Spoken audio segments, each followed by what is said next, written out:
selanjutnya kita lanjut ke nomor 3B. Sekarang benda pejal di oktan pertama yang dibatasi oleh tabung Y sama dengan X kuadrat dan bidang-bidang X sama dengan 0, Z sama dengan 0, dan Y tambah Z sama dengan 1. Kemudian tentukan luas permukaan bagian atas yang terdapat pada bidang Y tambah Z sama dengan 1. Oke, cara ngerjainnya cukup simpel sebetulnya. Kalau dulu kita kenal ini di dimensi 2 gitu ya, cuma bidang XY. Sekarang karena dia bentuknya tabung, kita akan gambar dulu seperti ini ya. Langkahnya sama aja sih teman-teman untuk Y sama dengan X kuadrat ya, kita tinggal lihat aja apa namanya X sama Y nya di mana, kan nanti gambarnya seperti ini. Cuma nanti dia tuh bentuknya 3D gini ke atas ya. Nah tapi persisnya akan seperti apa, kita coba lihat keterangan yang lainnya. Di sini ada bidang X sama dengan 0. Bidang X sama dengan 0 itu berarti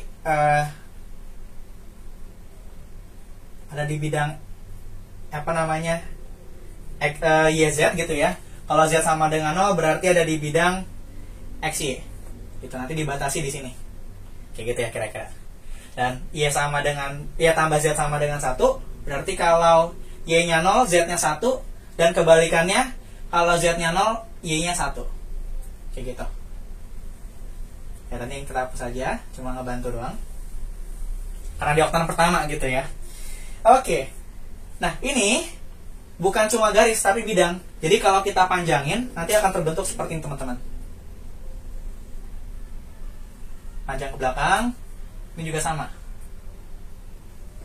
Jadi seperti itu nanti dia kalau kita tarik kan, nah jadi kayak persegi panjang gitulah. Bidangnya akan terus ke belakang dan ke depan situ.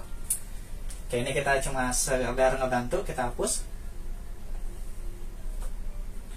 Nah, tadi kan kita sudah buat ya, Y sama dengan X kuadrat. Nanti dia akan berpotongan dengan yang bidang tadi. Terus, ini kita tarik dari sini.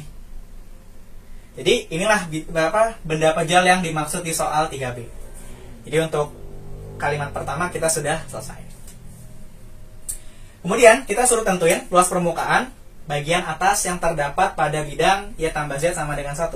Berarti bidang yang ini. Ini kalau di buku parcel dia disebut sebagai G.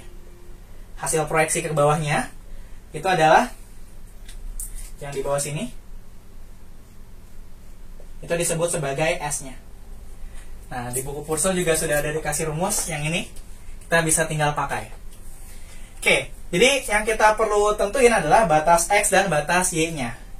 Kalau di sini mungkin lebih gampang kalau pakai batas Y ya. Jadi kita tarik garis yang sejajar dengan sumbu Y. Ini masuknya di Y sama dengan X kuadrat. Dan keluarnya ada di mana?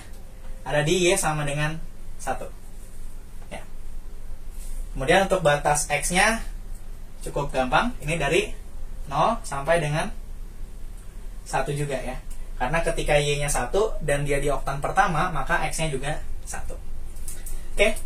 Untuk selanjutnya, dia butuh Fx sama Fy yang adalah turunan parsial. Berarti kita perlu tahu juga Fx, Y-nya kan. Fx, Y tidak lain adalah bentuk Z-nya. Yang di soal ini adalah 1 min Y. Berarti dengan mudah kita bisa dapat kalau Fx-nya itu 0 dan Fy-nya itu sama dengan min 1. Sudah dapat semua komponennya, kita tinggal langsung masukkan aja ke bentuk yang di soal. Oke, kita langsung masukin ya. Tadi yang dalamnya itu batas Y, X kuadrat sampai dengan 1. Kemudian untuk batas X-nya dari 0 sampai dengan 1. Akar dari 0 kuadrat ditambah min 1 kuadrat ditambah 1 dy dx. Oke. Kita integralin.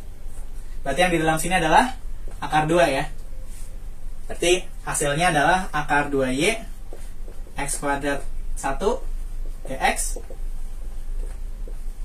Batasnya kita masukin, yang atas dikurang yang bawah. Seperti itu ya. Kita integralin lagi. Akar 2-nya boleh dikeluarin kalau mau. X min sepertiga X pangkat 3. Oh, udah diintegralin ya. Oke, seperti itu. Berarti kalau satunya kita masukin,